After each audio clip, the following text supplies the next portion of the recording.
ಇವರು ನಮ್ಮ ಆಕಾಶು ನಮ್ಮ ಮಹೇಶ್ ವಿಡಿಯೋ ಮಾಡಿಲ್ಲ. ಪ್ರೇಯರ್ ಮಾಡೋ ಟೈಮಿನಾಗ ಏನ್ ಮಾಡಿದ್ರು ಅಂತಂದ್ರೆ ಸುಮ್ಮನೆ ಕೂತ್ಕೊಂಡ್ಬಿಟ್ರು. ಹಾಗಾಗಿ ಆ ರೆಕಾರ್ಡ್ ಅನ್ನ ಈಗ ನಾವು ಹೊರಗಡೆ ತೆಗಿಲಕ್ಕಾಗಿಲ್ಲ. ಯಾಕಂದ್ರೆ ಅವ್ರು ರೆಕಾರ್ಡ್ ಮಾಡ್ತಿದ್ದನಲ್ಲ, ಇವರು ನನಗೋಸ್ಕರ ಪ್ರೇಯರ್ ಮಾಡ್ರಿ ಅಂತ ಹೇಳಿದ್ರು. ಇವರು ಕೈ ತೆಲಿ ನೋಯ್ಲತ್ತದ, ಹೆಡಕ್ ನೋಯ್ಲತ್ತದ, ಮೈ ಕೈ ನೋಯ್ಲತ್ತದ ಅಂತ ಅಂದ್ಬಿಟ್ಟು ನಾನು ಇವ್ರ ಮನೆಗಾಗಿ, ಇವ್ರ ಮಕ್ಕಳಿಗಾಗಿ, ಮತ್ತೆ ಇವ್ರಿಗೆ ಏನ್ ಬಿ ಕಮ್ಮಿ ಬೀಳಬಾರ್ದು ಅಂತ ಜಪ ಮಾಡಿದೇನ ಮಾಡಿಲ್ವ? ಎಲ್ಲರಿಗೂ ಜಪ ಮಾಡಿದೆ. ಅವ್ರವ್ರ ಪರಿಸ್ಥಿತಿಗಳನ್ನ ತಿಳ್ಕೊಂಡ ಜಪ ಮಾಡಿದೀನಿ. ನೋಡ್ರಿ ಇವ್ರಿಗೆ ಏನ್ ಬಂದದ ನೋಡಿ, ಕೇಳಿಸ್ಕೋರಿ.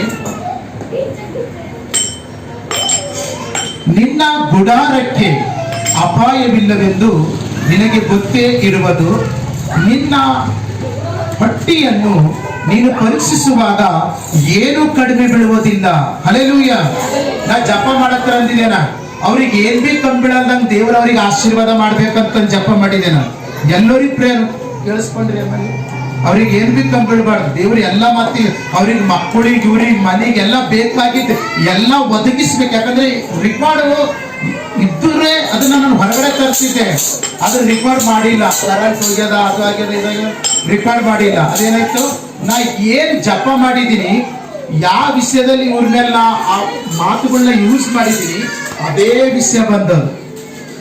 ದೇವ್ರ ಅವ್ರ ಮಕ್ಕಳಿಗೆ, ಅವ್ರಿಗೆ, ಯಾಕಂದ್ರೆ ಇವ್ರಿಗೆ ಮನೆಯವರಿಲ್ಲ. ಮನೆಯವರು ಒಂದು 5-6 ತಿಂಗಳ ಕೆಳಗ ಹೋಗಿದ್ದಾರೆ, ಹುಷಾರಿದ್ರೆ ಕಾರಣಕ್ಕೆ. ಅದೆಲ್ಲ ಬಹಳ ಘಟನೆಗಳು ನಡೆದವ. ಬಟ್ ನಮ್ ದೇವ್ರ ಆತ್ಮ ತಿಳಿಸಿದ್ದಾನೆ. ಬಟ್ ಈಗ ಅವ್ರ ಜೀವನ ವಾಪಸ್ ತರ್ಲಕ್ ಆಗಲ್ಲ. ಬಟ್ ನಡೆದೋಗ್ಲಿ ಅದು. ಆದ್ರೆ ಇವ್ರ ಪರಿಸ್ಥಿತಿ ನನಗೆ ಗೊತ್ತಿರೋದ್ರಿಂದ ಆ ವಿಷಯದಲ್ಲಿ ನಾನು ಪ್ರೇಯರ್ ಮಾಡಿದ್ದೆ. ಇವ್ರು ಯಾವ ಕಷ್ಟದಲ್ಲಿ, ಯಾವ ಸಮಸ್ಯೆಯಲ್ಲಿ, ಯಾವ ವಿಷಯದಲ್ಲಿ ನಾನು ಪ್ರೇಯರ್ ಮಾಡಿದ್ದೀನೋ ಅದೇ ವಿಷಯದಲ್ಲಿ ಇವತ್ತೇ ಈ ಕ್ಷಣನೇ ನಾನು ಏನ್ ಪ್ರೇಯರ್ ಮಾಡಿದ್ದೀನೋ ಅದನ್ನೇ ದೇವರು ಕೃಪೆ ತೋರಿಸಿದ್ದಾನೆ. ತಗೊಂಡವರು ಮತ್ತೆ ಯಾರಿಗೆ